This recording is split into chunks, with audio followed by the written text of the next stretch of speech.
Amém. Pode sentar. Enquanto você senta aí, ó, fala aí com a pessoa que está do seu lado. Por favor, não conversa comigo. E agora eu faço um pedido para você, eu fazendo. Por favor, não mexa no celular, não se distraia. Nós vamos gastar um tempinho aqui, não vou demorar muito não. E a palavra de Deus vai ser lançada aqui nessa noite. Deus falou muito comigo através dessa palavra. E eu creio que Ele tem coisas grandes, maravilhosas para nós. Abre lá em 1 Coríntios 3, a partir do versículo 11. Minha versão é NVI. 1 Coríntios capítulo 3, versículo 11. Vou dar um tempinho, enquanto isso eu acho um outro texto aqui.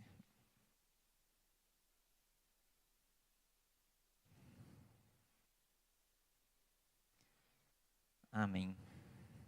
Então vamos ler.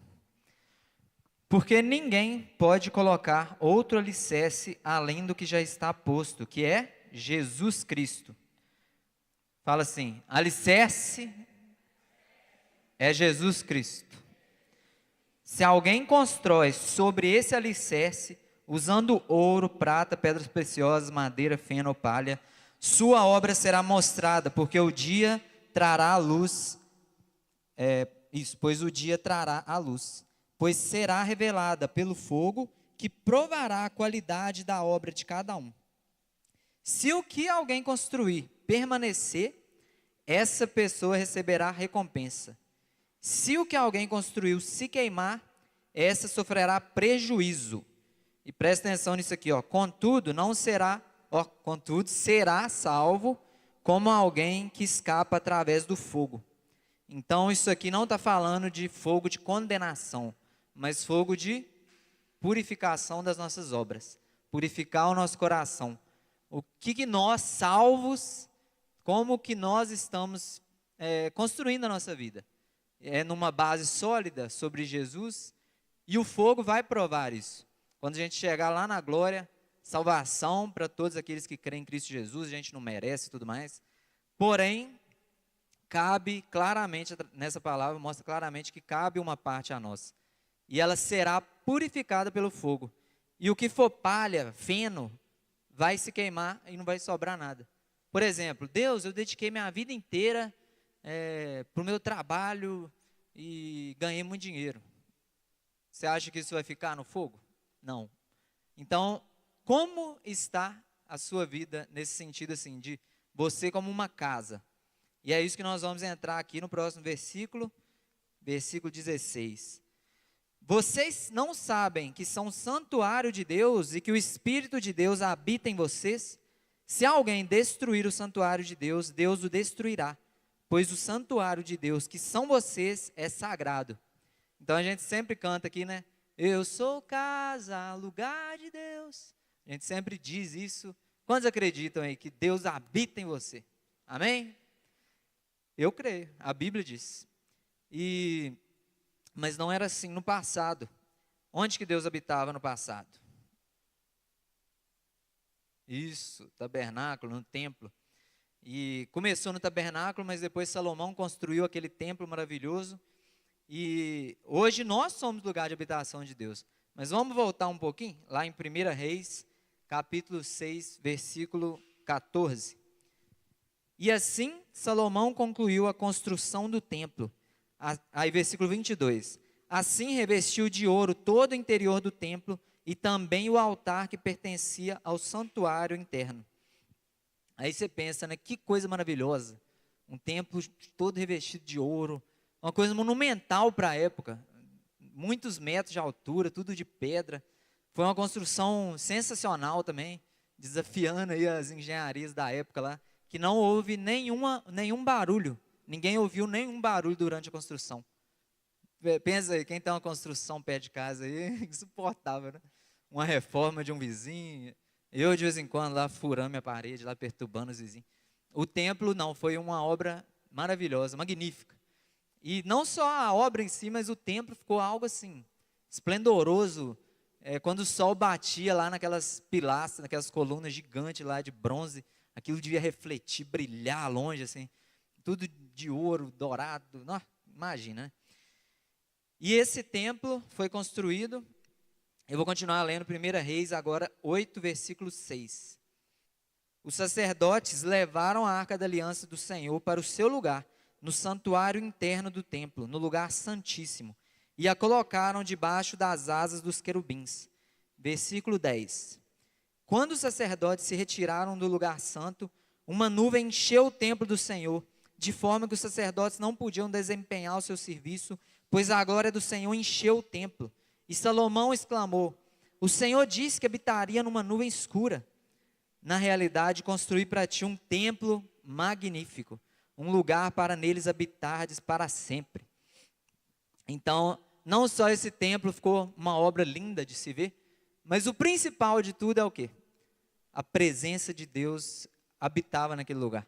Quando eles consagraram o templo, eles levaram a arca da aliança, que representava a presença de Deus, e uma fumaça cobriu o templo todo. E os sacerdotes tiveram que sair de lá, porque tanta era a fumaça que estava lá. E era a presença de Deus mesmo. Todo mundo ali se rendeu, adorou, e enfim, foi algo maravilhoso, imagina, né? Deus habitava no meio do povo. Já lançou o tema aí? Não, né? Eu nem falei do tema, depois vocês lançam aí. Deus habitava no meio do povo, nesse magnífico templo que havia sido criado. Estava tudo perfeito, tudo maravilhoso. Nada podia dar errado, não é isso? É isso que o povo pensava. Ninguém podia imaginar que Deus, que habitava naquele lugar, poderia algum dia deixar algo de mal acontecer. E aí o que aconteceu? Quem sabe da história, né? O povo não foi fiel a Deus. E foi muitos reis que vieram e o povo pecava, adorava outros deuses. Chegaram a colocar um altar para outro Deus dentro do templo de Deus. Queimava fogo estranho, que não era para Deus, enfim, virou uma bagunça, pecado, virou uma bagunça total. E esse povo nunca imaginava, Deus nunca vai deixar que alguém, imagina, como a gente vê lá no episódio que eu esqueci o nome do cara lá, que encosta a mão na arca, porque ele ia cair do carro de boi, ele encosta a mão e morre. Então imagina, o povo pensava, jamais que Deus vai deixar algo acontecer com o templo dele, com a arca dele. Nada disso. O povo não manteve-se fiel, não teve compromisso com ele, e Deus permitiu que isso acontecesse. 2 Reis 25. Tem o tema ainda, não? Tem? Pode lançar. Pode lançar. Senão a gente foge do tema, né? Nós vamos falar de Neemias, das ruínas à reparação da fé.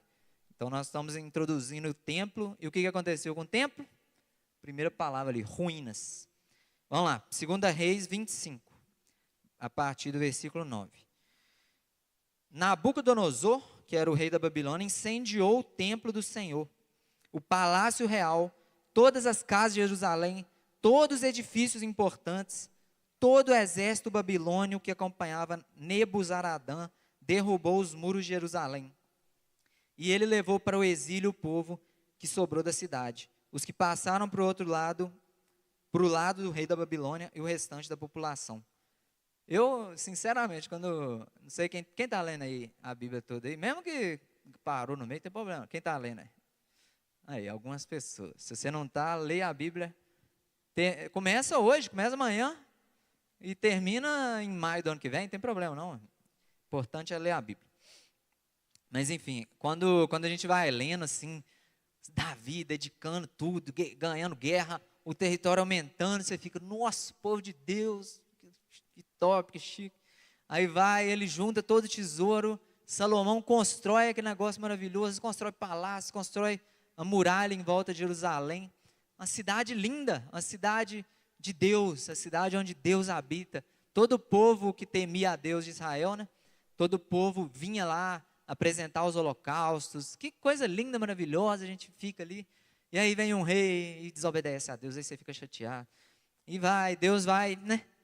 Deus vai ali sendo misericordioso e vai, volta, o povo se arrepende e tal.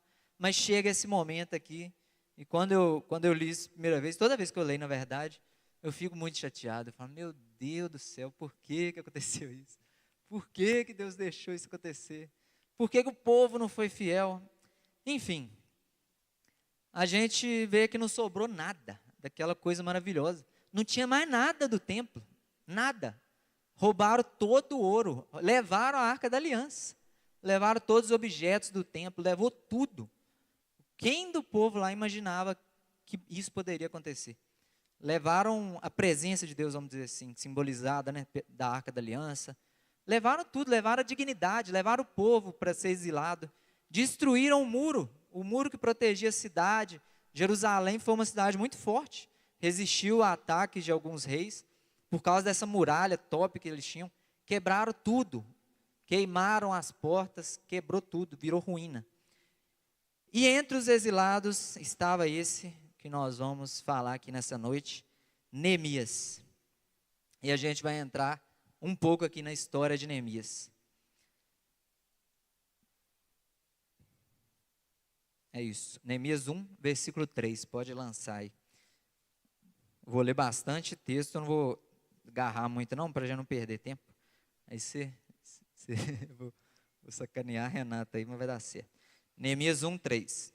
E eles responderam, aqueles que sobreviveram ao cativeiro estão lá na província, passam por grande sofrimento e humilhação. O muro de Jerusalém foi derrubado e suas portas foram destruídas pelo fogo. Neemias descobriu isso, Neemias não sabia, não sei como, não sei porquê, a Bíblia não fala. Mas Neemias, nesse tempo aqui, alguém conta para ele, está tudo destruído, não tem nada lá em Jerusalém mais, a cidade de Deus, o templo de Deus foi destruído, o muro foi destruído, está tudo em ruínas. E Neemias recebe essa notícia e fica triste, fica revoltado. Eu começo a trazer aqui agora, quem já está entendendo aí já está entendendo, a gente começou falando que a gente é o templo. E eu queria que você pensasse agora. Eu fiz muito essa reflexão, não só essa semana, mas quando eu li Neemias, né, que tem um tempinho, antes de ler Neemias, Deus vinha falando muito isso comigo, como que estava o meu templo, como que estava a minha vida, como que estavam as bases, como que estava o muro ao meu redor, né, essa proteção. Será que eu estava protegido ou o inimigo, eu era uma presa fácil para o inimigo? Como que está seu templo hoje? Pensa aí, reflita. Como que está seu templo? Você tem buscado a Deus? O inimigo está pegando você fácil. Vem uma tentação, você já cai, não tem nem força para resistir. Vem uma dúvida, você já fica desesperado, já quer jogar tudo para o alto. Vem um momento de dificuldade, sua fé já é abalada. Ou pior ainda, talvez você está aqui e você fala, não, nem isso. Eu estou em ruína mesmo, igual você acabou de falar, que estava o templo de Deus. Está ruína, estou só o pó. Mas há esperança para você, amém? E é isso que a gente vai trazer, principalmente nessa noite aqui. Como que você reage ao pensar nisso? Talvez você pensou, está mais ou menos, ou você pensou, está só o pó. Como que você reage pensando nisso? Sem esperança, desanimado? Neemias, olha como que ele reagiu a essa notícia de saber que Jerusalém estava toda em ruínas. Versículo 4 do capítulo 1. Quando ouvi essas coisas, sentei-me e chorei. Passei dias lamentando, jejuando e orando ao Deus dos céus. Você já chorou por causa da sua situação?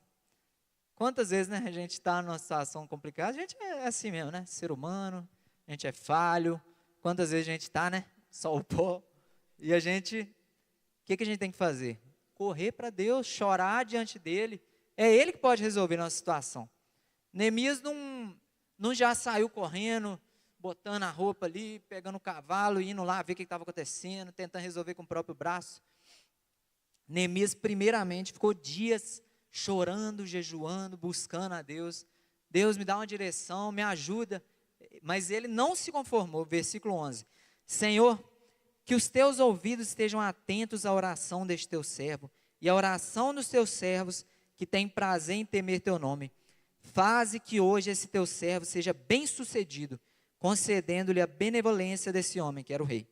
Nessa época, eu era copeiro do rei. Neemias, né, para quem não sabe, ele servia lá, o rei já não era nem Babilônia mais, era o reino Medo-Persa.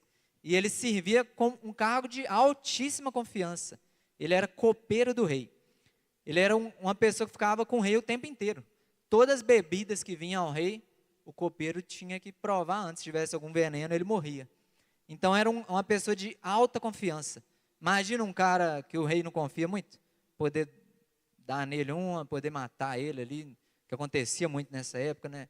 Uma revolta ali contra o rei e tal. Neemias não, Neemias era um homem de confiança. Era um homem que o rei contava muito com ele, tinha muita estima por ele. E ele chega meio triste lá, ele não fala nada de início, né? Ele só fala com Deus. E ele chega diante do rei, meio triste ali, o rei fala: por que você está triste? O que você está precisando? Neemias fez essa oração: oh Deus, que eu seja bem sucedido, que eu ache graça ali diante do rei. E o rei, ele mesmo perguntou: Neemias, o que você está precisando? O que você está querendo? E tudo que Neemias pediu: ó, meu povo está sendo humilhado, os muros estão quebrados, eles estão desanimados, eles não têm esperança, e eu vou ser usado ali para reformar esse lugar, para reparar, que é o nosso tema aí, né? Essa era a situação do povo, humilhado, sem esperança, mas Neemias não se conformou com a situação. Há esperança para quem está em ruínas, há esperança para qualquer um de nós, quando estivermos em ruínas, que pode acontecer, né? Deus permitir que a gente seja abalado.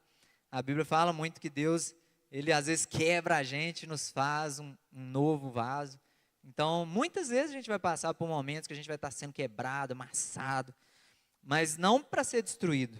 Lá em Mateus 12, 20 fala: não quebrará o caniço rachado e não apagará o pavio fumegante, até que leva a vitória à justiça. Jesus, ele não veio para amassar o que está quebrado. Às vezes você está só o pó, você fala: Deus, se não for o Senhor, já era. Não tem jeito, não tem força nenhuma mais, que é essa cana rachada. Jesus não veio para... O que a gente faz normalmente? Uma cana rachada não presta para nada? Então tinha muito contexto, né? Jesus falava por parábolas. As pessoas pegavam a cana, quebravam, usavam para alguma coisa, para jogar no fogo. Jesus não veio para isso. Ele pega a gente quebrado em ruínas e restaura. Amém? E no capítulo 15, 24, de novo, Jesus respondeu: não fui enviado senão as ovelhas perdidas da casa de Israel. Jesus, ele foi enviado exatamente para quem está perdido. Se você está perdido, se você está só o pó, Jesus, ele veio para isso, ele veio para nos restaurar, para nos transformar, para nos fortalecer, para as ovelhas perdidas. Nós temos falado esse mês sobre isso, e a gente pode contar com Deus. Há esperança, mesmo que você esteja em ruína. E para eles também, para aquele povo também, acendeu uma fagulha de esperança através da vida de Neemias. E aí nós vamos continuar lendo, Neemias 2, 4.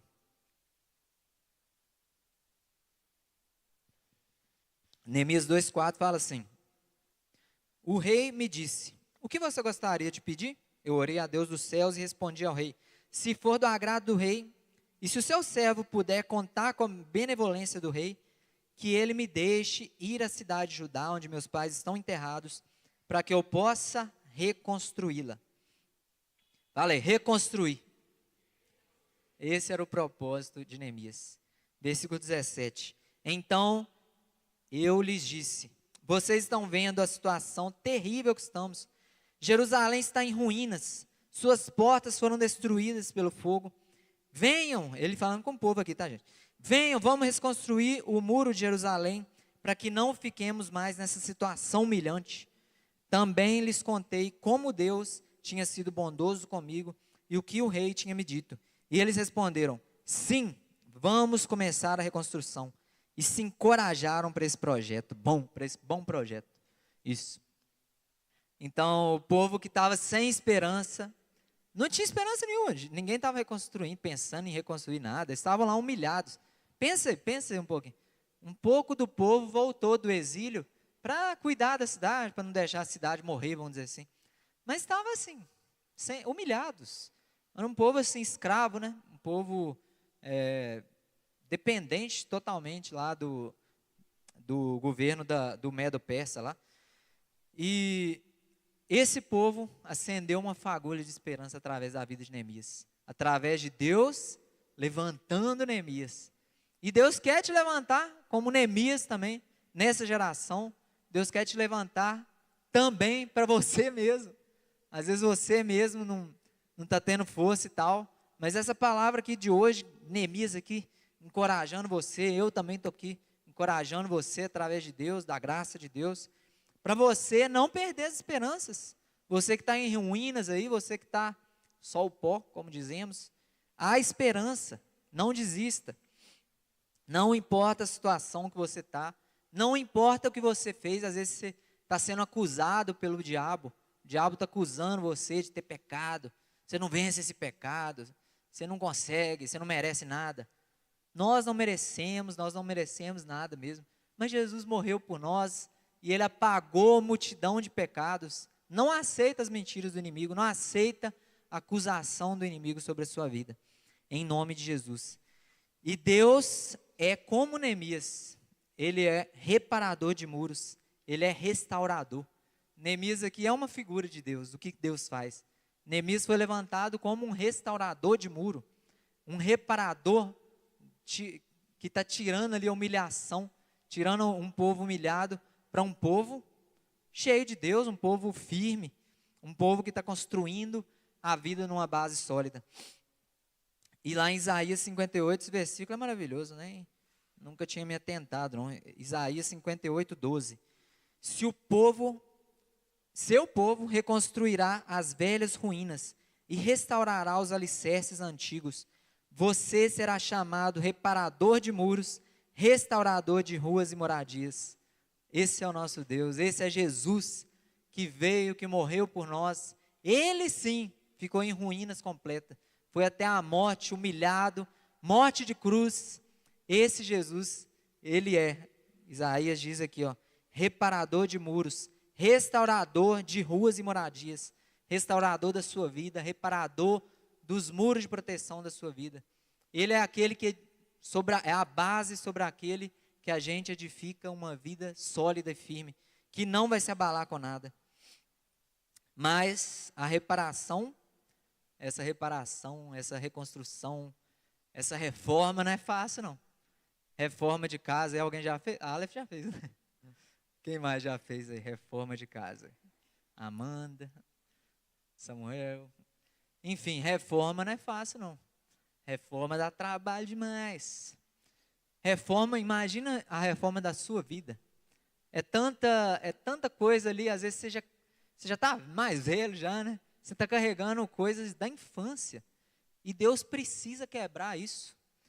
Como eu fui amassado esses tempos para trás aí. Porque Deus precisava de quebrar coisas que eu vinha carregando lá de trás. E a gente é assim mesmo, gente. A Bíblia fala que a gente vai de glória em glória até a gente ser mais parecido com Jesus, né? Até a gente se tornar perfeito, né? Só na glória. Então, às vezes a gente vai sim passar por situação de prensa, vai ser amassado, vai ser confrontado. E tudo isso é para gerar Jesus em nós, para gerar a imagem de Cristo em nós. Porque eu, com minhas qualidades, com aquilo que eu posso oferecer, é muito pouco. O que eu posso oferecer para você? Nada. O que eu posso oferecer é Jesus em mim. O que você pode oferecer para alguém é Jesus em você. É o Espírito Santo em você. E para isso, a gente precisa ser reparado. Mas durante essa reconstrução, essa reparação da nossa fé, da nossa esperança, muitos não vão querer, muitos desafios acontecem. O primeiro aqui, muitos não querem nem começar. Eu vou reformar, depois de ouvir essa palavra aí, eu sei que eu estou precisando demais de uma reforma, mas, nossa Deus, esse negócio vai dar certo, não, Deus vai ter que me amassar e tal, nossa, eu vou ter que buscar demais a Deus, nossa, sei lá, será que eu preciso mesmo ser transformado? Eu estou bom do jeito que eu estou. E tem esse orgulho, essa vaidade. Às vezes a pessoa nem reconhece. Ah, eu não tô pô nada não, eu tô bem. Você está falando isso aí é pro meu amigo aqui do lado, vai até para fulano que não veio hoje, ô sacanagem. E isso às vezes representa o orgulho e a vaidade em nós. Quem aqui está perfeito? Ah, ninguém, né? Então, todos nós precisamos de uma reforma. Ou uma reforma total, que vai ser igual o templo ali, derrubar tudo e fazer de novo. Ou uma reforma, nem que seja para reparar alguma coisa. Então, não deixe o orgulho e a vaidade te impedir de começar essa reforma. Ou está muito preocupado com muitas coisas, né? Está tão preocupado. Minha vida espiritual realmente precisa de uma reforma, mas e os estudos, e a faculdade, que está difícil? Eu tenho que dedicar lá, ó. Minha vida espiritual está meio fraca, mas e meu trabalho, que me toma todo o meu tempo? E não sei o quê, e o dinheiro que está em falta? E é tanta preocupação, tanta coisa, que você não consegue se dedicar a essa reforma. E olha que doideira, lá em Neemias 3:5 fala, dando uma introdução, porque fala do nada, trecho aí. Cada família foi escolhida para reconstruir um trecho. Uma obra difícil demais, né? Pensa bem, é uma muralha em volta de Jerusalém inteira aí, ó. Essa imagem está até boa para ter uma ideia, né? Isso aí não é Jerusalém, eu acho, exatamente, não. Deve ter sido gerado por IA. Mas é tipo isso aí mesmo, uma muralha gigante cercando a cidade inteira, com várias portas e tudo mais. Imagina como, olha que doideira, eles colocaram grupos de famílias para reconstruir um pedacinho. Então um trecho era de família tal, outro trecho era do povo tal. Cada um teve que se cuidar do seu trechozinho ali. Negócio desafiador demais, né? Ter que reparar uma muralha gigante e cada um trabalhando separado. Neemias era eu joguei uma imagem lá do Moisés na vida real e Moisés no LinkedIn, né? O LinkedIn de Neemias ia ser doideira, né? Gestão de pessoas, organização de processo, porque ele realmente ajudou ali, ele conduziu aquela construção de uma forma inacreditável. Mas olha aí, um dos trechos, lá em Neemias 3:5 fala, o trecho seguinte foi reparado pelos homens de Tecoa, mas os nobres dessa cidade não quiseram se juntar ao serviço, rejeitando a orientação dos seus supervisores. E é isso que eu falei. Por vaidade, eu sou nobre, vão trabalhar aí, eu não vou trabalhar, não. Alguns nobres ficam lá encostados, não vou participar dessa reforma, não. Então isso traz o que eu falei, o orgulho, a vaidade, muitas vezes impede a gente de ter essa reforma completa em nossa vida. E em todo o tempo, Neemias enfrentou vários tipos de oposição, desafios, né? Mas cada um deles, ele nos ensina como agir. E lá no capítulo 2:19, ele fala o seguinte, quando, porém, Sambalate, o horonita, Tobias, o oficial amonita, e Gesem, o árabe, souberam disso, que os muros estavam sendo reparados, zombaram de nós e desprezaram-nos, e perguntaram, o que é isso que vocês estão fazendo? Vocês estão se rebelando contra o rei? Então já começou o primeiro desafio ali, primeira perseguição. Sambalate, Tobias e Gesem, os três caras que representam o diabo mesmo nessa história, que viu que o muro estava sendo reparado, e com o muro reparado, como que os inimigos iam atacar Jerusalém? Não tinha como, estava reparando os muros, estava cercando a cidade de novo, aquela cidade totalmente vulnerável, fácil de ser atacada. Assim nós também, às vezes, estamos fácil de ser atacados e a gente começa a reparar os muros, você começa a voltar a orar, você começa a voltar a jejuar, você volta a ler a Bíblia, você começa a organizar a sua vida espiritual, dar prioridade para Deus, e o inimigo vai deixar? É ruim, hein? O inimigo começou a desprezar, começou a apelar para as fraquezas do povo. É o segundo desafio que esse povo enfrentou para essa reforma. O inimigo apela para as suas fraquezas para te desanimar. Você acha que o inimigo tem dó da gente? Se o inimigo vê que você tem, pensa numa ferida muito horrível, assim. Talvez, eu até lembro do parente nosso aí que teve um acidente de moto e o pé dele, coitado, ficou todo arregaçado, quase precisou de fazer até enxerto, né? Mas não precisou, graças a Deus. Imagina essa ferida assim, horrível. O diabo, em vez dele tentar, sei lá, dar um tapa na cabeça dele, ele vai pisar com toda força no pé dele. É lá mesmo, é lá na sua ferida que ele vai cutucar. O diabo é covarde, sim. Ele ataca as crianças porque são mais vulneráveis. Quantas vezes lá em casa, né, eu, graças a Deus, tive pais cristãos, né, que tinham discernimento espiritual. Quantas vezes, do nada, eu ficava rebelde, eu estava sendo atacado. Minha mãe, o que está acontecendo e tal? E mil coisas que eu até contei da última vez que eu preguei. Tantas coisas que já foi, desenho doido, demoníaco, né, que contamina a criança. Presente que eu já ganhei, que, sei lá, eu ganhei o presente e fiquei mal. Não sabemos o que foi, mas minha mãe botava fogo lá. Então o diabo, ele não tem dó de, criança, coitada, criança vulnerável, criança não ora, não está firme com Deus, não sabe batalhar espiritualmente. É nela mesmo que o diabo vai. Então até vocês pais aí, tem que estar ligado nisso. E ele vai explorar a ferida. Olha o que ele fez aqui. Olha o que o inimigo de Neemias fez. Neemias 4, a partir do versículo 1. Quando Sambalate soube que estávamos reconstruindo o muro, ficou furioso e ridicularizou os judeus. Esse povo humilhado, frágil, ele ridicularizou eles. Na presença dos seus compatriotas e dos poderosos de Samaria, disse: o que aqueles frágeis judeus estão fazendo? Será que vão restaurar o seu muro?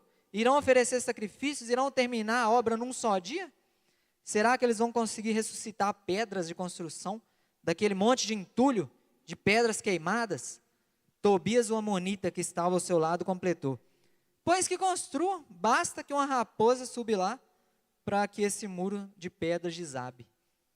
Então, esse desafio aqui, o segundo desafio que eu estou colocando, né? O inimigo explorando as fraquezas. Um povo frágil, a gente já entendeu o contexto. Era um povo frágil, e não estava animado a nada. Neemias chega lá, dá uma fagulha de esperança. Eles começam a construir, o que o inimigo vem fazer? Apontar. Você é um fraco, você não consegue fazer nada. Você vai ter força para construir essa muralha aí? Que é isso? Você está doido? Essa muralha vai cair com maior facilidade, vocês não têm experiência de nada. Vocês são os fracos. Estou cutucando exatamente na maior ferida daquele povo. Um povo humilhado, um povo, né, estava destruído. Então, cuidado, porque quando você estiver nesse processo de restauração, como eu falei, né, orando, buscando, reformando aí sua vida, o diabo, ele vai querer vir como acusador, querer falar que você já tentou isso muitas vezes, você já tentou, já começou a ler a Bíblia e parou umas 50 vezes, você não vai conseguir, desiste logo. É isso que o diabo faz. E a gente tem que resistir. Olha como que Neemias agiu nesse caso, olhando para Deus. Neemias 4:4. Ouve-nos, ó Deus, pois estamos sendo desprezados, faze cair sobre eles a zombaria, e que sejam eles levados prisioneiros como despojo para outra terra. Nesse meio tempo, o que eles fizeram além de orar? Fomos reconstruindo o muro, até que em toda a sua extensão chegamos à metade da sua altura, pois o povo estava totalmente dedicado ao trabalho. Que maravilha, hein? O diabo não conseguiu. O diabo não vai conseguir explorar suas fraquezas, porque a Bíblia diz: digo fraco, eu sou forte. Quando estou fraco, é que sou forte. Posso todas as coisas naquele que me fortalece. Então, mesmo que você esteja o pó mesmo, e quando o diabo vem, você toma aquela rajada, fica mal, você começa a declarar a palavra: eu sou mais que vencedor, eu sou forte. Deus clama igual Neemias. Neemias, se ele fosse olhar para o povo, para ele mesmo, não dá mesmo. Quando eu olho para mim mesmo, oh Deus, não dá mesmo não. Mas o que Neemias fez? Olhou para Deus. E é isso que a gente tem que fazer. Volte o seu olho para o seu olho para Deus. Volte os seus olhos para Deus.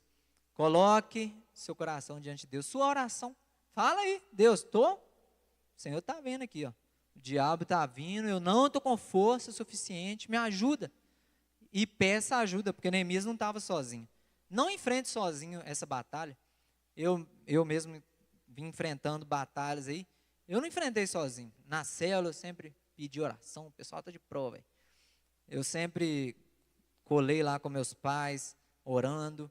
não vai sozinho não, às vezes sozinho você não está conseguindo, às vezes você precisa de um apoio, de uma ajuda. Olha aqui quantos irmãos aqui, estamos todos nós aí enfrentando dificuldade, eu estou aqui com o microfone na mão, mas poucos minutos atrás ali eu estava tremendo, estava morrendo de medo aqui. Por quê? Porque eu também não sou nada. Eu preciso de você, você precisa de mim, nós precisamos um dos outros. Então não lute sozinho. Conte com o seu irmão, conte com seu líder de célula, conte com os irmãos. E não desista. O inimigo não pode te atingir se você tapar as brechas. O pessoal não deu ouvido e continuou reconstruindo. Então, mesmo na dificuldade, você vai continuando reconstruindo. Ô Deus, hoje vai mais um tijolinho aqui. Estou sem nenhuma força, mas vou buscar o Senhor, eu vou orar. E ora lá mais ou menos e vai. Amanhã você lê um pouquinho da Bíblia e vai. E vai reconstruindo. Aos pouquinhos o povo chegou na metade do muro. E tampando essas brechas que eles foram tampando devagarzinho, o inimigo não pôde mais atingi-los. Isso traz algo maravilhoso. O que tem sido brecha aí na sua vida? Porque o inimigo, ele vem como leão, lá em 1 Pedro 5, fala, né, pra gente, 1 Pedro 5, 8, pra gente ser sóbrio, ser sábio, vigiar, porque o nosso inimigo está ao derredor. Pensa em você, essa cidade lá, ó. Você tem a presença de Deus, você é o templo lá em cima, lá. Você tem a presença de Deus habitando em você, existem anjos ao seu redor te protegendo. Deus é o seu abrigo, o seu refúgio. Davi sempre dizia isso, né? Nosso refúgio, nosso abrigo, o muro ao nosso redor. Só que, o que a gente faz? Só concluindo, e o diabo está lá, ao redor. Ele não pode te atingir. Deus está te cercando, existe luta entre o diabo e Deus. Mas qual é o problema? Pequenas brechinhas que o inimigo acha para atirar flechas em nós. Pequenos furinhos ali no muro, que o inimigo consegue explorar. Naquela época, né, um muro com uma frestazinha que seja, era muito fácil para o inimigo bater naquilo ali e derrubar tudo. Agora, um muro totalmente assim, vedado, sem brecha nenhuma, aí não, aí o inimigo não tem poder contra. E o que tem sido brecha na sua vida? É um pecado de estimação, um pecado que você não abandona? O que tem sido brecha? É o celular?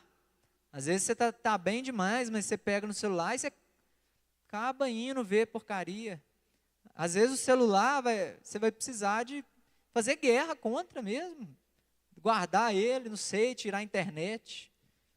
A Bíblia fala, né, melhor ir para o céu sem o olho, se o olho te faz pecado, do que ter o olho e perder a salvação.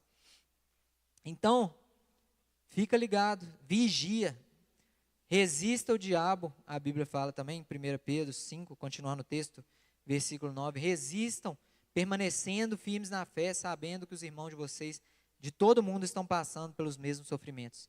Então, o nosso dever contra o diabo, quando ele vem, é tapar as brechas, buscar a santidade. Davi fazia uma oração muito, muito bonita, né? Mostra os pecados que me são ocultos. Porque é você reconhecer que você tem pecado oculto, que você nem sabe. Você acha que, igual eu acabei de perguntar, né? Você está perfeito? Não. Então, essa oração é maravilhosa. A gente tem que fazer sempre. Deus, o que está ainda de pecado em mim? A gente não está perfeito. Deus, o que eu não estou sabendo o que eu estou fazendo e está desagradando? Por que o inimigo está encontrando tanta brecha em mim? Por que eu caio toda hora? Está tendo alguma brecha? O que está acontecendo? É algo que eu estou assistindo? É algo que eu estou vendo, que estou consumindo? É uma fofoca que eu não deixo de abandonar? É uma inveja que eu tenho? É um orgulho que eu tenho? Uma vaidade que eu tenho? Enfim, peça a Deus para te mostrar e Ele mostra. Terceiro desafio que eles enfrentaram e a gente enfrenta também. Se estamos tapando as brechas, então, se a gente já está tapando essas brechas, estou evitando o pecado, evitando o mal, ele vai tentar te atacar de alguma maneira. Olha o que aconteceu. Neemias 4, 7. Quando, porém, Sambalate, Tobias, os árabes, os amonitas, os homens de Asdod souberam que os reparos dos muros de Jerusalém tinham avançado e que as brechas estavam sendo fechadas, ficaram furiosos Pensa aí o diabo, furioso, que você está tapando as brechas, que você está reformando sua casa, sua vida espiritual. Todos juntos planejaram atacar Jerusalém e causar confusão. O inimigo vai armar cilada de toda maneira para te atacar. Mas não é para você ter medo dessa palavra. O que foi a atitude de Neemias? Ele agiu com estratégia, que é o que a gente acabou de ler, vigiar, ter estratégia. Neemias 4:9. Mas nós oramos ao nosso Deus e colocamos guardas de dia e de noite para proteger-nos deles. Jó fala, né? Ele colocou um guarda nos seus olhos para não pecar, para não olhar para mulheres com olhar impuro. Coloque guardas. Eu não foi muito claro, né? O que é esse guarda aí? Eu não sei, mas o que é? Talvez você vai na academia num certo horário e você fica olhando ali e você peca. Talvez você está num ambiente que você está ouvindo tanta porcariada que você acaba pecando, entrando nas piadas infames, sentando na roda dos escarnecedores, como a Bíblia diz para a gente não fazer, né? E o que a gente tem que fazer? Colocar guardas. Faz igual o Jó, eu coloco guarda no meu olho para mim não pecar, eu não vou pecar não. Minha fraqueza é essa, não vou pecar nisso.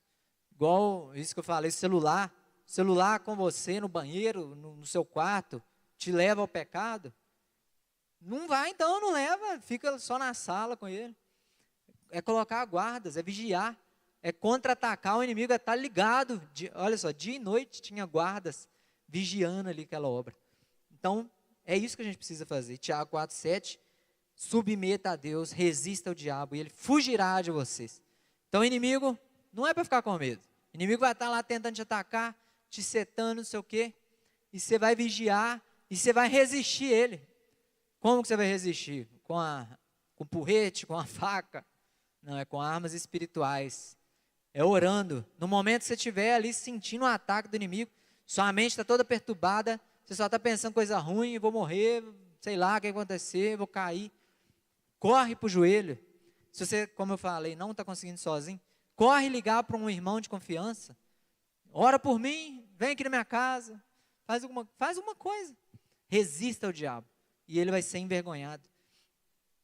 Muitas vezes a gente vai ter que fazer coisas assim, que o diabo vai tentar a gente vai ficar ali, o Espírito Santo incomodando, e o que você tem que fazer?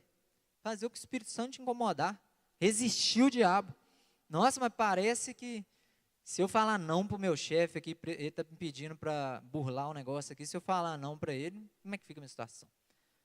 Você vai falar, o Espírito Santo vai te incomodar, o diabo vai ser envergonhado, e você vai falar não, e talvez você vai sofrer alguma consequência, mas não tem problema. Importa é agradar a Deus e o diabo ser envergonhado. Inclusive Neemias é um livro muito chique, porque Neemias do nada ele coloca assim, um recado para Deus no livro dele. Você está bem lendo a história assim, Neemias fala, olha Deus, olha o que eu fiz, me recompensa aí tudo que eu fiz. A maior preocupação de Neemias fazendo essa obra era agradar a Deus. Eu acho isso maravilhoso. E que a gente também faça essa obra com a confiança em Deus, resistindo o diabo e querendo a recompensa de Deus. O quarto desafio, o tempo não para, né? O quarto desafio, nossos pecados e injustiças podem romper essa barreira espiritual. Ainda que sua brecha foi tampada, o seu pecado ainda pode romper. É o nosso pecado que dá legalidade para o diabo nos atacar. Então, olha só, Neemias 5:1. O povo estava lá reconstruindo o muro e tal, mas aconteceu uma certa coisa aqui no meio do povo. O povo, homens e mulheres, começaram a reclamar muito dos seus irmãos judeus. Versículo 5. Apesar de sermos do mesmo sangue dos nossos compatriotas e dos nossos filhos serem tão bons quanto os deles, eles ainda assim temos que sujeitar os nossos filhos e nossas filhas à escravidão. E de fato, algumas nossas filhas já foram entregues como escravas e não podemos fazer nada, pois as nossas terras e nossas vinhas pertencem a outros. Quando ouvia, Neemias falando, né? Quando eu ouvi essa reclamação e essas acusações, fiquei furioso, porque o pecado tem que deixar a gente furioso. Às vezes o pecado está tão comum na sua vida, pequei, me arrependo daqui a pouco, já está planejando um pedido de perdão para Deus. O pecado não pode ser enfrentado assim não, gente. O pecado, ele abre brecha para o inimigo entrar.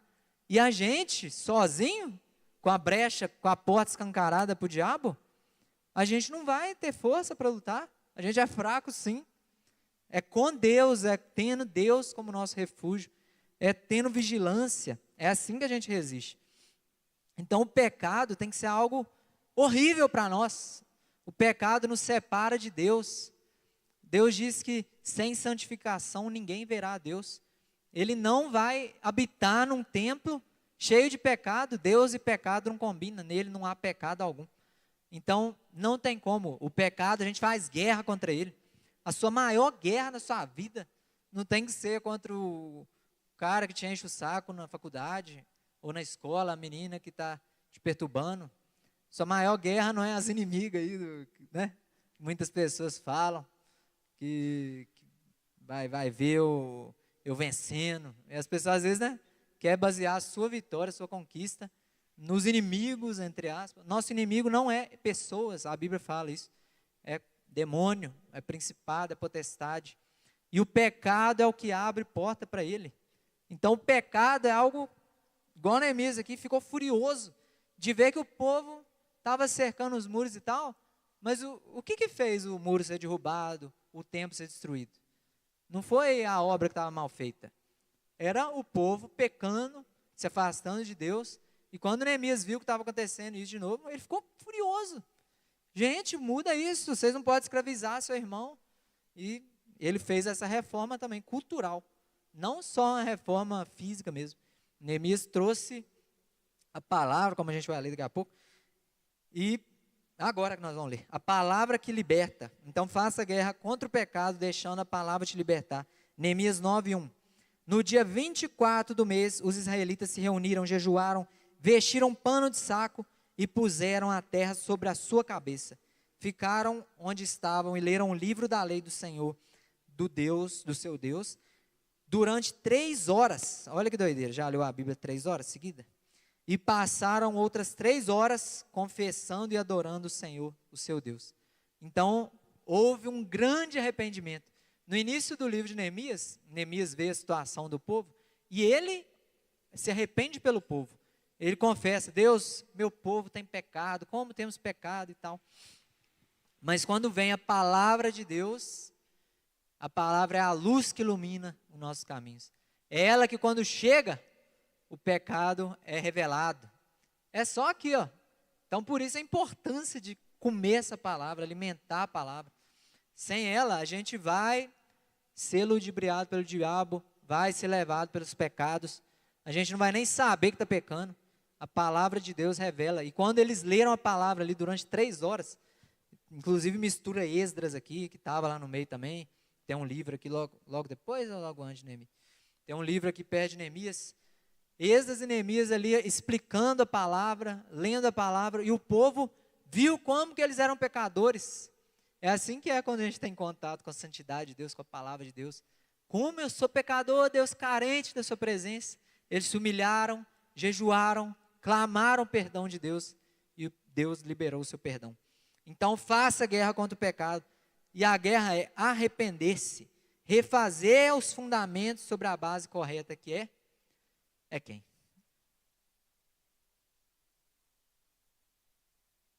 Oi? Oh? O gato comeu ali.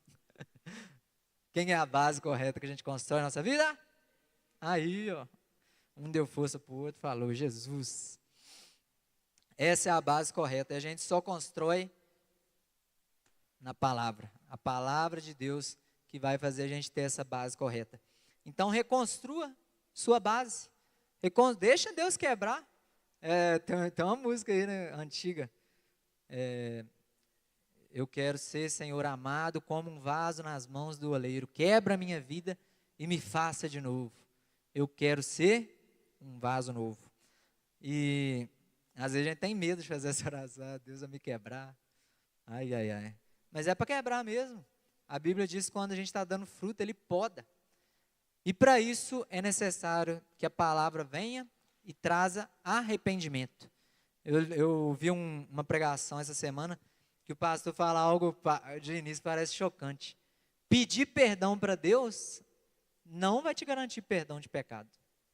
Já pensou nisso? Às vezes a pessoa peca, perdão, Deus. Deus me perdoa. Aí peca de novo, perdão, Deus. Existe arrependimento aí? Porque Jesus perdoa quem está arrependido. E o que é arrependimento? A gente sempre fala isso, né? É você dar 180 graus. Você estava indo por esse caminho de pecado, todo errado. Você vai mudar completamente. A Bíblia fala, quem rouba, não rouba mais. Se sua boca era suja, só falava palavrão, só denegria as pessoas, só fala mal dos outros, você vai mudar completamente. Do nada, né? As pessoas não vão entender nada. Você vai começar a falar bem, a pessoa está falando mal do professor, você fala, ele tem a dificuldade dele, mas você acha um lado bom na pessoa ali, ó. Você fala, não, o professor está fazendo melhor ali, eu consegui aprender mais ou menos, eu estou estudando por fora. Você não vai ir na onda, né? Todo mundo falando mal, você não fala mal. Está todo mundo pecando, está todo mundo entregue ao vício, né? Que a gente fala pouco hoje em dia. Mas está todo mundo entregue ao vício do bendito, né? Bendito celular. Você não tem que ir nesse caminho de vício. Você tem Jesus que te preenche, você não precisa de um celular, você não precisa de... A gente fala muito de droga, dessas coisas, mas a gente também não precisa do vício em celular, em redes sociais. A gente não precisa de invejar outras pessoas. Você muda tudo, muda o foco. Agora, o caminho rumo à santidade. E é isso que a gente tem que fazer. Arrepender-se, assim como o povo fez ali. E você, mesmo que você pense aí, tem alguma coisinha errada e tal, mas eu acho que está tudo bem. Eu tenho orado, eu tenho buscado, meu muro está erguido, eu tenho lido a Bíblia, minha base está sólida. A Bíblia fala, né? Cuide para não cair quem pensa estar de pé. E cuidado, porque o inimigo não é bobo. Estou acabando, prometo. O inimigo não é bobo. Olha só, Sambalat, Tobias, Neemias 6:1. Gesem, o árabe, e o restante dos nossos inimigos souberam que eu estava reconstruindo o muro e que não havia ficado nenhuma brecha. Então já avançou, não tem mais brecha não. Embora até então eu ainda não tivesse colocado as portas nos seus lugares. Sambalat e Gesem mandaram-me a seguinte mensagem: venha, vamos nos encontrar num povoado das planícies de Ono. Eles, contudo, estavam tramando fazer-me mal. A grande armadilha, que é o quinto desafio aí, para tentar derrubar um cristão que está firme, são as distrações. Então, já era, as brechas estavam tampadas, o negócio já era, já avançou, o muro está lá. Só estava faltando um detalhe da porta ali. O que o inimigo fez? Tentou distrair Neemias. Vem cá, estou te chamando aqui para você saber de um negócio. Aprenda com Neemias aqui, olha o que ele fala. Neemias 6:3. Por isso enviei-lhes mensageiros com essa resposta. Nem foi lá para responder. Estou executando um grande projeto e não posso descer. Por que parar a obra para encontrar-me com vocês? Eles me mandaram 4 vezes. O diabo é insistente, tá? Para te distrair. 4 vezes a mesma mensagem e em todas eu dei a mesma resposta. Então olha a resposta dele. Que sabedoria, né? Aprende aí, ó. Eu também estou aprendendo. O diabo está querendo te distrair. O que eu estou fazendo é muito mais importante. Eu estou orando, aí vem aquele celular tocando, distrações para tirar ali do propósito de orar, de ler a Bíblia. Você quer acordar mais cedo, você tem dificuldade. Não, diabo, você não vai me distrair, não. Vou desligar meu celular, primeira coisa do dia vai ser orar, vai ser ler a Bíblia. Deus é minha prioridade daqui para frente. É isso, estou fazendo uma grande obra. Essa obra de reparação de muros, de restauração da sua vida, tem que ser prioridade para você, tem que ser prioridade para nós.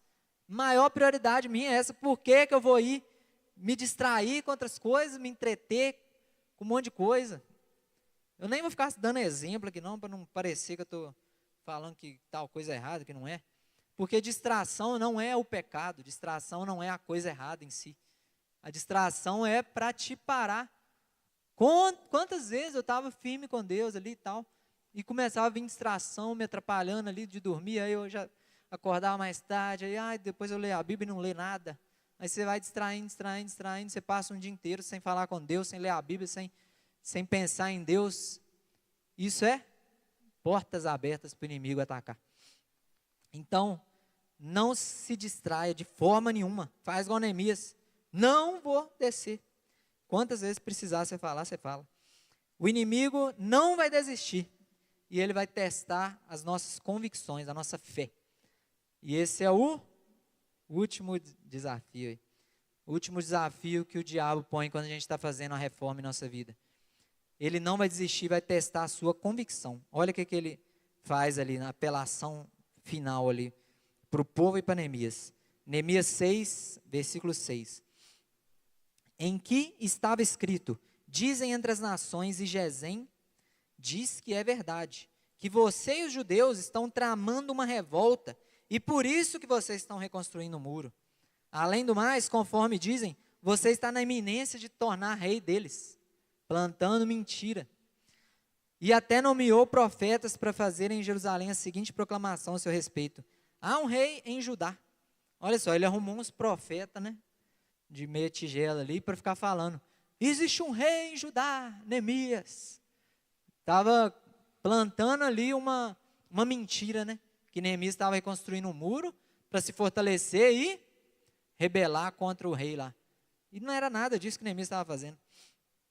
E ele dizia ainda, né? Ora, essa informação será levada ao rei e por isso vem aqui conversar comigo. Foi apelação, né?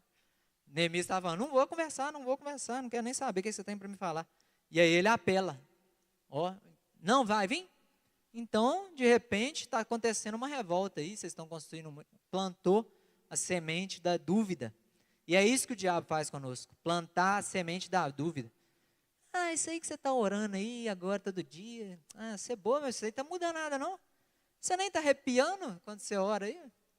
Eu oro de manhã, nem arrepio, parece um negócio meio robótico aqui. Estou lendo a Bíblia aqui, sei lá, se está funcionando mesmo.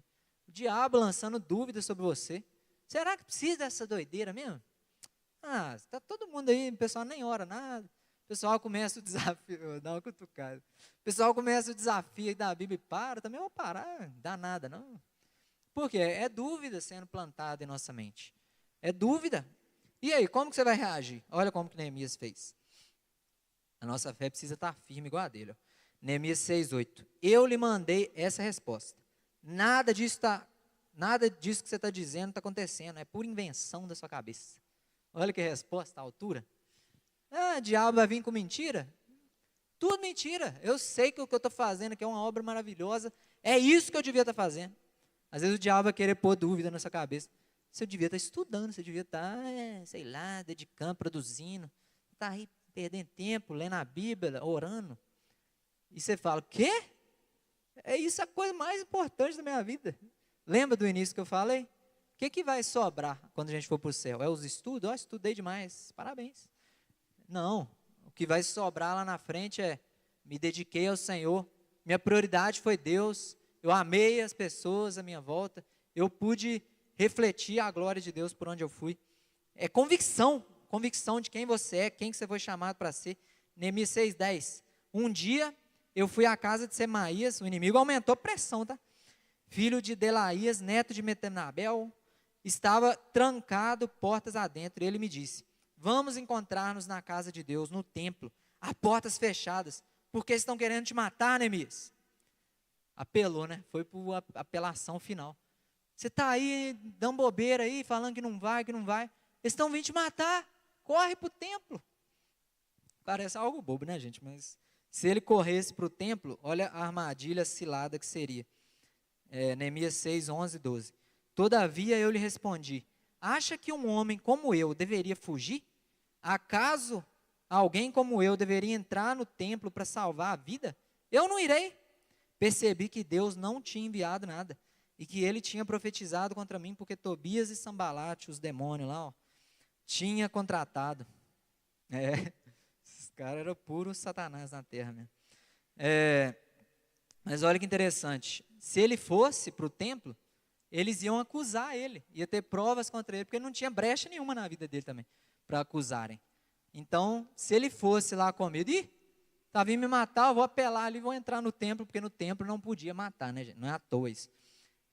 E aí, se ele entrasse no templo, eles iam falar: você viu aí, seu líder, o que ele está fazendo? Está entrando no templo, ele não é sacerdote, ele não é nada. O que ele está fazendo no templo? Enfim, fazendo algo errado, que não pode, está pecando contra Deus. Tem uma palavra bem bacana para isso, mas fugiu, mas não tem problema. E aí, a resposta dele é maravilhosa, de convicção. Quem ele era e o que ele tinha que fazer. Um homem como eu devia fugir? Isso dá sentido de propósito e identidade, né? Como assim ele fala, um homem como eu deveria fugir? O que era um homem como ele? É porque ele tinha convicção que ele foi chamado por Deus para essa grande obra. Ele tinha certeza que Deus que contou com ele, que levantou ele, e que essa obra não era dele, era de Deus. E quando a obra é de Deus, nada pode impedir, né? Basquete aí, ó. Glória a Deus, a gente tinha orado aí bastante pelo basquete, a gente começou tentando nas escolas. E a gente orava, Deus, se essa obra for sua, abre uma porta, faz alguma coisa. Deus abriu uma porta que nunca imaginava, de estar junto com a prefeitura. Estou testemunhando aqui mesmo. De agora ter, junto com a prefeitura, um projeto de basquete. E a gente não enganou nada. A gente não mandou lá um texto falando, nosso projeto aqui é para jogar basquete, treinar os meninos. Não era esse o projeto, a gente mandou lá o texto direitinho. Nosso projeto é levar os princípios cristãos através do basquete. Então isso, assim, foi muita oração, né? Mas era um projeto de Deus e abriu as portas. Hoje a gente jogou lá, foi legal. Próximo aí, quem gosta, vá. E mesmo quem não gosta, conheça alguém, manda ir lá que está sendo legal. E é um propósito, nosso propósito, o propósito de Deus com isso é evangelizar, trazer pessoas para a presença de Deus. Então, quando a gente sabe o propósito, para que a gente foi chamado, o que você nasceu para fazer, quem você é, eu sou filho de Deus, você não aceita as acusações do inimigo. Eu posso ter minhas fragilidades, essa tem sido minha oração muitas vezes. Eu tenho fragilidade mesmo, mas eu sou filho de Deus. Tem até aquela música do encontro lá, que a gente fica até brincando, mas é um texto bíblico também, menina dos olhos de Deus. Você é menina, Daniel. A gente fica brincando assim, menina dos olhos de Deus. Piadinha boba, né? Mas enfim, a gente é menina dos olhos de Deus, preciosidade para Deus. Valeu o sacrifício dele na cruz. Tanto amor Deus tem por nós. Deus não ama a gente pelo que a gente faz. Se você deixa de fazer algo, será que Deus está me amando menos? Ou Deus, eu estou fraco, eu acho que Deus nem está me amando porque eu não estou conseguindo fazer nada. Deus te ama, independente do que você faça ou não faça. O amor dele é incondicional. Que maravilha. Saiba quem você é, para que você foi chamado, e assim o inimigo não vai conseguir te desestabilizar, assim como Neemias. E você vai responder isso para ele. Acaso um homem como eu fugiria do que Deus me chamou? Acaso alguém como eu ia fugir do chamado de Deus? Um filho de Deus? Às vezes o diabo está querendo te dizer que você não é nada, que você não presta, que você é um pecador, desgraçado. Quê? Eu sou filho de Deus. Eu sou amado por Deus. Eu tenho um grande valor. Eu vali o preço do sangue do Filho de Deus naquela cruz. Essa é a minha identidade. Minha identidade não é eu cantar aqui na frente, ou pregar. Minha identidade não é o meu trabalho. Minha identidade é ser filho de Deus. E é para isso que eu estou correndo. Para um dia me encontrar com meu Pai. Repare a sua fé e fique firme, para finalizar. No final, vai valer a pena. Último texto de Neemias aqui. Neemias 6:15. Olha que maravilha. No final de Neemias aí. O muro ficou pronto. Glória a Deus. O muro da sua vida também vai ficar pronto. A reforma na minha vida, na sua vida, vai ficar pronta. Deus fala, né, que aquele que começou a boa obra é fiel para terminá-la. Então, aquilo que começou lá atrás, aquilo que Deus está trabalhando, vai ser concluído. O muro ficou pronto. No dia 25 de Elu. Olha que doideira, gente. Em 52 dias, um muro gigante em volta da cidade inteira. Foi todo reconstruído, foi todo restaurado. Através de um homem que sabia quem ele era, por que ele foi chamado, se colocou na brecha, e de um povo que ouviu aquilo ali, encheu-se de esperança e reparou os muros e se colocou ali diante de Deus. Em 52 dias tudo ficou pronto. E olha que, isso aqui merece um glória a Deus. Ó. Quando todos os nossos inimigos souberam disso, todas as nações vizinhas ficaram atemorizadas. Abateu-se o seu orgulho, porque perceberam que essa obra havia sido executada com a ajuda de nosso Deus. Amém? Glória a Deus. Glória a Deus, o inimigo vai ser envergonhado. O inimigo vai ser envergonhado. Parece que ele está ganhando terreno na sua vida. Igual a gente lê a história de Jó, né? Jó ficou só o pó, mas o pó, mas o pó, mas o pó. E o diabo achou que Jó não negava a Deus, era firme com Deus, por quê? Porque ele tinha muita bênção, porque ele tinha uma família, porque ele tinha riqueza. E Deus permitiu que Jó fosse sendo quebrado, no final a gente entende o porquê. E o diabo perdeu no final, Jó 42, o capítulo da esperança. Jó falando, eu sei que o meu Redentor vive. Eu sei que o meu Redentor vive e ele voltará. A esperança de Jó é coisa maravilhosa. Ele esperava e tinha expectativa, mesmo lá no pó. Minha expectativa é contemplar um dia Deus face a face. E no final ele fala, né? Antes eu conhecia Deus, já ouvi falar. Esse homem que Deus testemunhava dele, que era um homem justo, reto, íntegro, que se desviava do mal. Ele dizia que ele ouvia Deus só de ouvir falar no final da história. Por quê? Ele foi quebrado, mas Deus restaurou ele. E ele entendeu que ele precisava daquele processo. No final ele entendeu que ele saía um novo homem. Agora eu vejo Deus, agora eu contemplo ele face a face. Agora os meus olhos te veem. E é isso que Deus tem para nós. Mateus 24, 12. Mateus 24, 13. Aquele que perseverar até o fim será salvo. Vale a pena perseverar, vale a pena continuar se esforçando, buscando, jejuando, orando, clamando. Vale a pena porque no final, quem perseverar vai ser salvo. Apocalipse 2:10, último texto. Último texto, Apocalipse 2:10. Seja fiel até a morte, e eu lhe darei a coroa da vida. Louvor, pode vir. Seja fiel até a morte, e eu lhe darei a coroa da vida. Então, vale a pena ser fiel. Vale a pena enfrentar dificuldades. Jesus fala, né? No mundo a gente teria aflição, mas tem bom ânimo, eu venci o mundo. Tudo que for preciso a gente passar, os grandes desafios que a gente vai enfrentar. Não é se você enfrentar, você vai enfrentar. Não fala isso comigo não, vai enfrentar. Mas não é para ter medo. Saiba quem você é, se mantenha firme e saiba que essa obra é de Deus. O maior interessado nessa reforma da nossa vida, nessa restauração, nessa reparação da nossa fé, fazer a gente ser pessoas firmes, que nada vai nos abalar. Como é triste, né, a pessoa que parece estar de pé, como a Bíblia diz, né? A pessoa que tem ali uma caminhada com Deus, mas vem uma luta e ela desanima, ela desiste, larga tudo por lado, vai embora. Como é triste uma pessoa que às vezes tem um certo entendimento com Deus, mas as coisas da vida vêm enchendo ela de preocupações e tal, distrações aos montes, e o diabo acha as brechas e começa a atacar as fragilidades, e a pessoa cai e não consegue mais se levantar. Primeiro, você que é um irmão, né? O irmão que está do seu lado aí, que a gente possa observar mais quem está do nosso lado, para ser apoio para eles, para aqueles que estão caídos, que estão sem força, a gente levantar, ajudar a reerguer. Como a gente tem pregado esse mês aqui, para a gente alcançar vidas que estão afastadas, lembre de alguém que está afastado, ore por ele, convide, pregue para ele se você tem intimidade, se você tem acesso, convide, ore, não desista, porque há esperança ainda para essa reforma.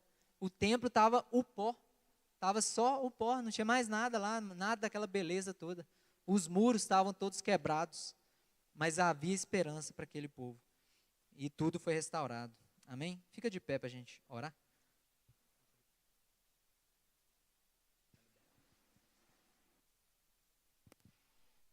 Amém. A gente vai louvar o Senhor com um louvor aqui. E durante esse louvor, eu convido você para orar. Depois que acabar essa oração, você pode louvar junto com o ministério aí. Mas de início eu convido você para orar, apresentando a Deus a sua vida. Depois a gente pode orar também para um irmão que a gente pensa aí que está difícil. Mas ora pela sua vida. Porque eu dei todos os exemplos aqui. Mesmo que você está só o pó, mesmo que se você tem alguma brechinha para você tratar, ou mesmo que está tudo bem. sabendo que o inimigo, ele não é bobo e ele ataca mesmo quem está bem. Ele tenta distrair, tenta te atacar, tenta te enganar, tenta testar a sua fé. Mas ora e se apresente diante de Deus. Não deixe eu orar sozinho, eu vou orar por mim nesse momento. Ora aí por você, se coloque diante de Deus. Se essa palavra falou ao seu coração, às vezes uma coisa, duas coisas, três coisas, não sei, talvez uma coisinha ficou no seu coração aí. Apresente diante de Deus, apresente sua vida, a sua oração ao nosso Pai, que está aqui hoje para restaurar, para começar a restaurar, para terminar a restauração, para, enfim, restaurar a esperança que você perdeu de haver restauração na sua vida. Há esperança para você, há esperança para nós. Jesus não é um que vem para quebrar o que já, para amassagar e jogar fora o que está quebrado. Mesmo que você esteja quebrado, só o pó, Jesus ele faz do monturo de pó, ele faz coisas novas. Ele levanta do pó. Ele levantou Jó e restaurou a vida dele, coisa inimaginável. Jó já queria a morte, achou que já não tinha mais jeito para ele, só estava esperando a morte, sabendo que não negou a Deus. Não, Deus tinha muito mais. Deus restaurou a vida de Jó. Deus tem restauração para nós. Essa dor, essa luta não é para te matar, não é seu fim, é só o começo do que Deus está fazendo. Deus quer fazer a gente de novo, um novo homem, uma nova mulher.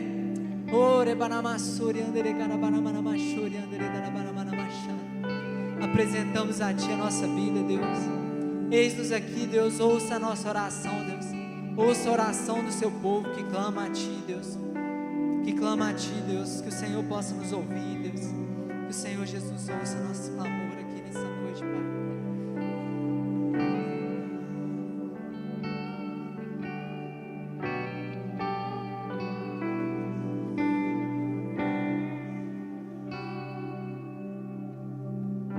Estou preparando um caminho,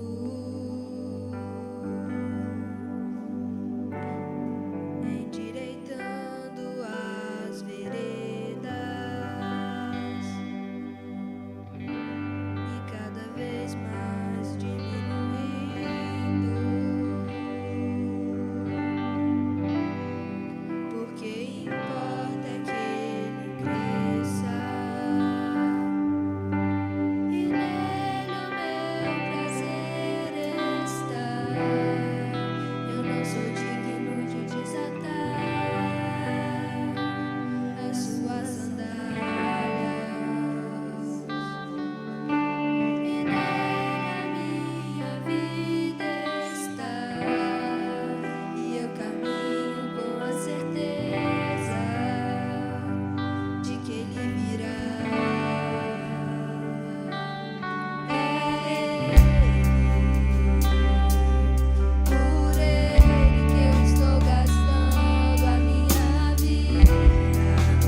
nossa vida e nada vai nos abalar. O inimigo não tem poder contra nós. O inimigo está derrotado. O inimigo perdeu mais uma vez.